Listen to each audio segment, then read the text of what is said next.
the next 5 weeks, I'm going to be doing a new series entitled Holy Holiday, putting the holy back in your holiday.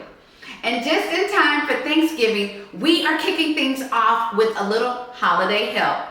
Now, I've only hosted Thanksgiving a handful of times, but I've done it enough to know that it's a lot of work. The grocery shopping alone is enough to make the gratitude go right out of the Thanksgiving window. I remember one year I waited until the last minute to get the time for the cornbread dressing.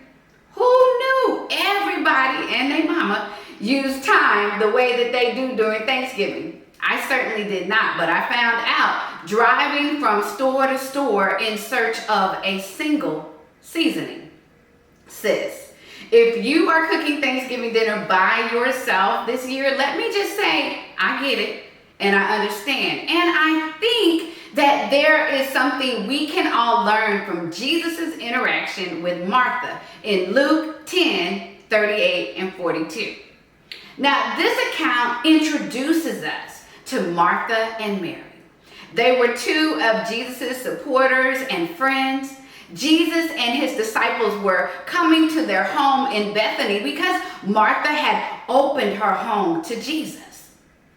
Now, I don't know about you, but I get a little cray when people are coming to my house. I want everything to be spotless, the food to be well seasoned and good, the atmosphere to be welcoming, and the dishes to be clean. Easy peasy, right?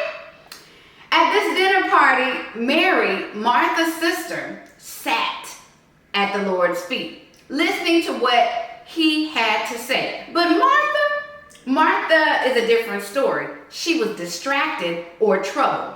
Another word used to define distracted was cumber. It means to hamper or hinder, an obstruction or burden. So Martha was hampered by her own preparations for the dinner party. Ouch.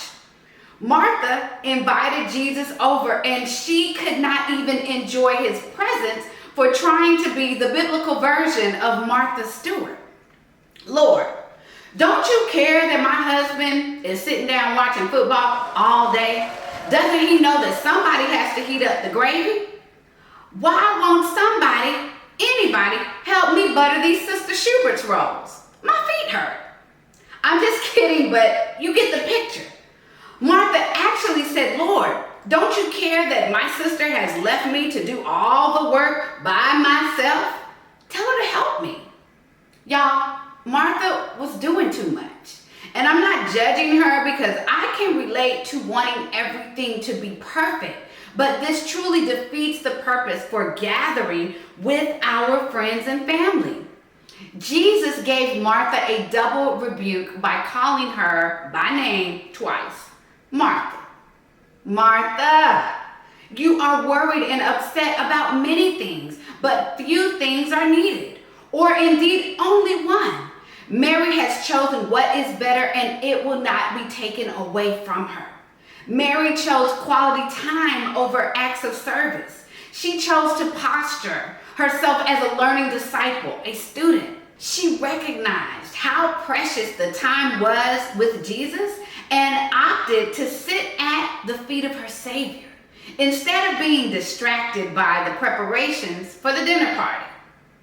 This is where I'm a little conflicted because I totally want to stick up for Martha and say, now wait just 1 minute. What about the food that needs to be cooked and served, and the dishes that need to be washed, and the restocking of the toilet tissue, and refilling of everyone's cup? What about that? Who's going to do all of that? I don't think Jesus is saying those things aren't important. Just in the bigger scheme of things, they are not needed or necessary. I think Jesus is saying, Martha, look, somewhere in between the invitation and the execution of the dinner party, you lost sight of what is most important. From Jesus' perspective, what is most important will always be people. See, Jesus prioritizes people over perfection. The reality is, if we are followers of Jesus Christ, He will be present wherever we eat our Thanksgiving dinners because His Spirit lives on the inside of all believers. Whether we host or attend, guess who's coming to dinner? Right along with everybody else. If we are hosting this year, how will His presence make a difference in how we prioritize people over perfection? The baseboards may not be clean. The dishes may not be done. The bathrooms may need to be restocked with toilet tissue, but we can choose what is necessary or most important. People. If we're not hosting, what would it look like for us to prioritize people over perfection? To love them and engage with them and prioritize them in the way that Jesus would if He were physically present at our Thanksgiving dinner table. The holiday help I'm offering you today is prioritize people over perfection. Hey, happy Thanksgiving. I hope your holiday is holy. Join me next week for the continuation of this series, Holy Holiday, putting the holy back in your holiday.